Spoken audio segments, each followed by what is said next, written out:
бір жерде қатып қалдым, менде застой болып жатыр, ешқандай алға жылжып жатқан жоқпын, қиналып жүрмін қатты дейтін кісілер болса, осы видеоның соңына дейін көріңіз. Мен айтар едім, адам шүкіршілік қылмаған кезде өспейді деп. Оны тек қана мен айтпаймын, көп жерден естіген шығарсыздар, бірақ естіп жүрсіз, бірақ соны амалға асырмай жүрген болуыңыз мүмкін да. Адам қай кезде өспейді, қай кезде өзінің жетістігін көрмейді, шүкіршілік қылмаған кезде деп ойлаймын да. Шүкіршілік деген ол не? Мысалға, өзіңнің кішкентай қадамдарыңды алға жылжыған көре білу, соған шүкіршілік ете білу. Таңертең ұйқыдан тұрған кезде аман есен көзіңді ашқаныңа шүкіршілік ету да.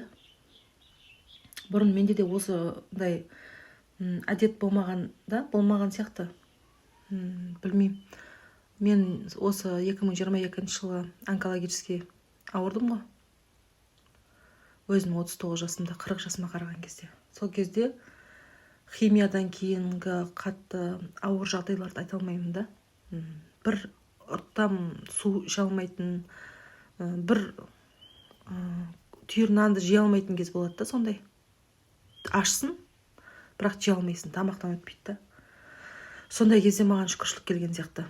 Соны көре біле отыра, қазір айтқым келеді да соны. Кішкентай мынандай жеңістеріңізді өздеріңіздің көре біліңіздер, марапаттай біліңіздер сол үшін.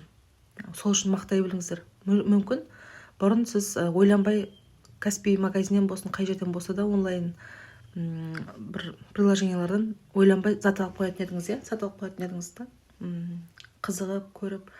Қазір сондай бір жақсы әдетті өміріңізге енгізіңіз, 24 сағат өзіңізге ойлану уақыт беретін, или көріп отырып жоқ болмаған керек емес деп өтіп кететін, сондай кішкентай сияқты, бірақ ол үлкен жеңісті, жетістікті сіздің өміріңізге жақсы әдет енгізіп жатсыз да сіз. Міне, соны көре біліп, сол үшін өзіңізге рахмет айтыңыз да. Мен өйстіп сатып ала беретін едім, қазір сатып алмаймын, қарызға батпаймын, қарызға кірмеймін деген. Соның өзі сіздің жеңісіңізді негізінде көре білсеңіз. Сондай кішкентай жетістіктеріңді, жеңістеріңді көрген кезде, шүкіршілік ете білген кезде соған. Сол кезде өсесіз. Осылай жасаңыздар, сау болыңыздар.